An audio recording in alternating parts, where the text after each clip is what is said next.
بسم اللہ الرحمن الرحیم۔ حضرت ابو ہریرہ رضی اللہ تعالیٰ عنہ فرماتے ہیں، ایک دیہاتی رسول اللہ صلی اللہ علیہ وآلہ وسلم کی خدمت میں حاضر ہوا اور عرض کیا کہ میری بیوی نے ایک ایسے بچے کو جنم دیا ہے جس کا رنگ کالا ہے، اور اس وجہ سے کہ وہ میرا ہم رنگ نہیں ہے میں نے اس کا انکار کر دیا ہے، یعنی یہ کہہ دیا ہے کہ یہ بچہ میرا بالکل نہیں ہے۔ رسول اللہ صلی اللہ علیہ وآلہ وسلم نے یہ سن کر فرمایا کہ تمہارے پاس کچھ اونٹ ہیں؟ اس نے عرض کیا کہ ہاں، ان میں خاص تری رنگ کے بھی ہیں۔ آپ صلی اللہ علیہ وآلہ وسلم نے فرمایا کہ تمہارا کیا خیال ہے کہ یہ خاص تری رنگ کے اونٹ کہاں سے آ گئے ہیں، یعنی ان میں خاص تری رنگ کہاں سے آیا جبکہ ان کے ماں باپ خاص تری رنگ کے نہیں ہیں؟ اس نے عرض کیا کہ کوئی رگ ہوگی جس نے انہیں کھینچ لیا ہے، یعنی کہ ان کی نسل میں کوئی اس رنگ کا ہوگا جس کے مشابہ یہ بھی ہو گئے۔ آپ صلی اللہ علیہ وآلہ وسلم نے فرمایا کہ تو پھر یہ بچہ بھی کسی ایسی رگ کے سبب سے کالا ہوا ہے جس نے اس کو کھینچ لیا ہے۔ اس طرح حضور صلی اللہ علیہ وآلہ وسلم نے اس دیہاتی کو اس بچے کا انکار کرنے کی اجازت نہیں دی۔ بخاری و مسلم کہتے ہیں، اسی حدیث سے یہ معلوم ہوا کہ محض معمولی اور ضعیف علامتوں کی بنا پر اپنے بچے کا انکار کرنا، یعنی کہ یہ کہنا کہ یہ بچہ میرا نہیں ہے، یہ ممنوع ہے، بلکہ اس صورت میں مضبوط دلائل و وجود کا ہونا ضروری ہے۔ مثلاً کہ بیوی سے صحبت کی ہو مگر صحبت کے بعد 6 مہینے سے کم مدت میں بچہ پیدا ہوا ہو، اور ان صورتوں میں اس بچے کا انکار کر دینا جائز ہے۔ ناظرین کرام، یہ بھی جانیے کہ اپنے بچے کا انکار کرنے والا خدا تعالیٰ کے دیدار سے محروم رہے گا۔ حضرت ابو ہریرہ رضی اللہ تعالیٰ عنہ سے روایت ہے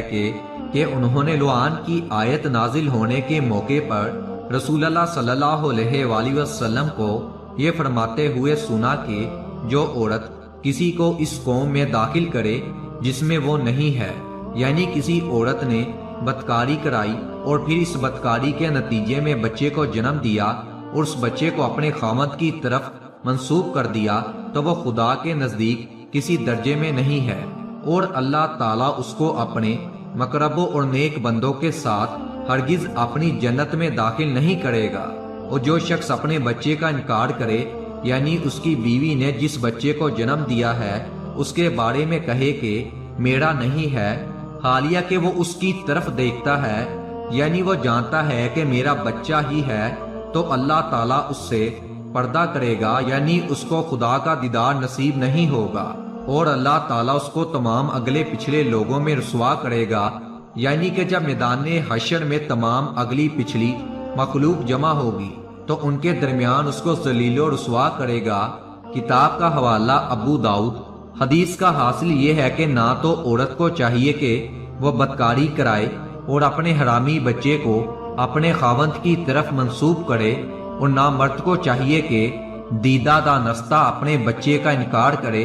اور اپنی بیوی پر زنا کی تہمت لگائے۔ حضرت ابن عباس رضی اللہ تعالیٰ عنہ کہتے ہیں، ایک دن نبی کریم صلی اللہ علیہ وآلہ وسلم کی خدمت میں ایک شخص نے حاضر ہو کر عرض کیا کہ میری بیوی کسی چھونے والے ہاتھ کو جگتی نہیں، یعنی جو بھی شخص اسے بدکاری کا ارادہ کرتا ہے اس کو وہ انکار نہیں کرتی۔ نبی کریم صلی اللہ علیہ وآلہ وسلم نے فرمایا اسے طلاق دے دو۔ اس نے عرض کیا یہ ممکن نہیں، کیونکہ میں اسے بہت محبت کرتا ہوں۔ آپ صلی اللہ علیہ وآلہ وسلم نے فرمایا تو پھر اس کی نگہبانی کرو تاکہ وہ بدکاری میں مبتلا نہ ہو سکے۔ حدیث اس بات پر دلالت کرتی ہے کہ بدکار بیوی کو طلاق دے دینا اولی ہے،